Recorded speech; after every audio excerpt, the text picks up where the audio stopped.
नमस्कार विद्यार्थी मित्रांनो, स्वागत आहे आपलं यूट्यूब चॅनल ज्याचं नाव आहे मोहित मोटिवेटेड एक्झाम. आज आपण बघणारा महाराष्ट्र स्टेट एक्झाम ऑगस्ट 2015 रोजी झालेले प्रश्न पेपर 1 मधील प्रश्नोत्तरातून सुरुवात करूया व्हिडिओला.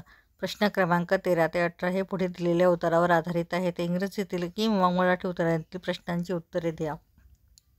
मराठीतील अल्पसत्याक अभिरुचीला नवप्रवाहांनी आव्हान दिले आणि अभिरुचीची नवीन जीवनक्षेत्रे व नव्या धारणा रुजविण्याचा प्रयत्न केला.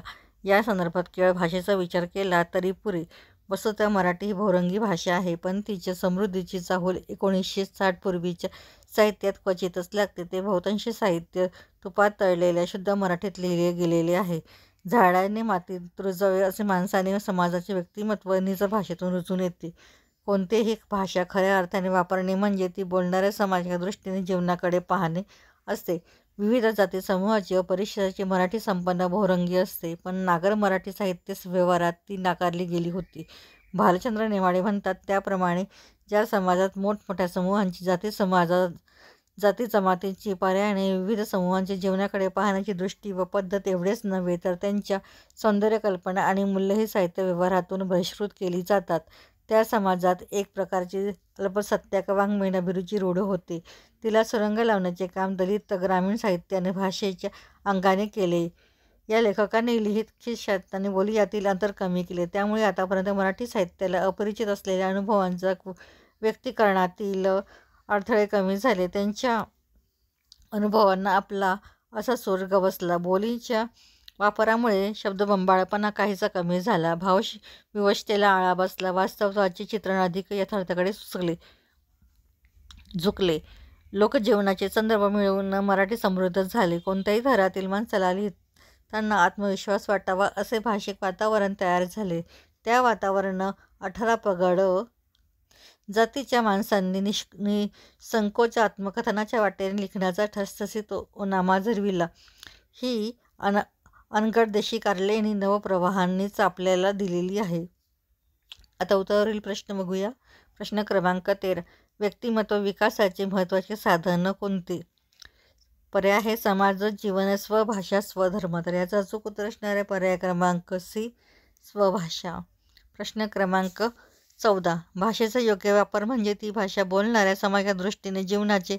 पर्याय आहे आकलन, रसग्रहण, मूल्यमापन, निरीक्षण. तर याचा अचूक उत्तर असणारे पर्याय क्रमांक ए, आकलन. प्रश्न क्रमांक 15. अल्पसत्याक वाङ्मयातील अभिरुची हा रूढ होतो. पर्याय आहेत भाषेचे महत्त्व न कळल्यामुळे, जीवनाकडे पाहण्याचा व्यापक दृष्टिकोन नसल्यामुळे, मराठी भाषा बहुरंगी असल्यामुळे, साहित्य व्यवहार न कळल्यामुळे. तर याचा अचूक उत्तर असणारे पर्याय क्रमांक बी, जीवनाकडे पाहण्याचा व्यापक दृष्टिकोन नसल्यामुळे. प्रश्न क्रमांक 16. दलित ग्रामीण लेखकांनी कोणती महत्त्वाची कामे केली?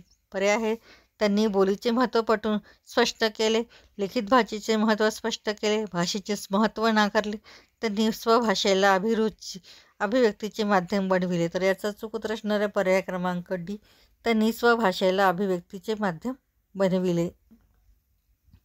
प्रश्न क्रमांक 17. बोलीच्या वापरामुळे शब्दांचा वापर कमी झाला असला तरी त्यातील भावविवशता कमी झाल्याने लोकजीवनाच्या वास्तव चित्रणाला गती मिळाली. पर्याय आहेत पूर्वार्ध बरोबर, उत्तरार्ध चूक, पूर्वार्ध चूक, उत्तरार्ध बरोबर, संपूर्ण विधान बरोबर, संपूर्ण विधान चूक. तर याचा चूक उत्तर असणारा पर्याय क्रमांक सी, संपूर्ण विधान बरोबर. प्रश्न क्रमांक 18. या उतार्याचं अधिक समर्पक शीर्षक कोणते? पर्याय आहेत वाङ्मयीन प्रवाह, भाषा आणि बोली, दलित साहित्याचे महत्त्व, ग्रामीण साहित्याचे महत्त्व. तर याचा चूक उत्तर असणार आहे भाषा आणि बोली. त्यानंतर प्रश्न क्रमांक 19. खालीलपैकी कोणते निशब्द संज्ञापनाचे उदाहरण नाही?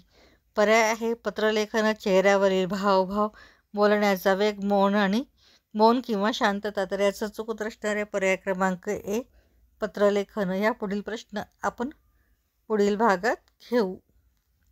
व्हिडिओ आवडल्यास व्हिडिओला लाईक करा, कॉमेंट्स करा, जास्तीत जास्त विद्यार्थ्यांपर्यंत व्हिडिओ शेअर करा आणि चॅनलला सबस्क्राईब करायला विसरू नका.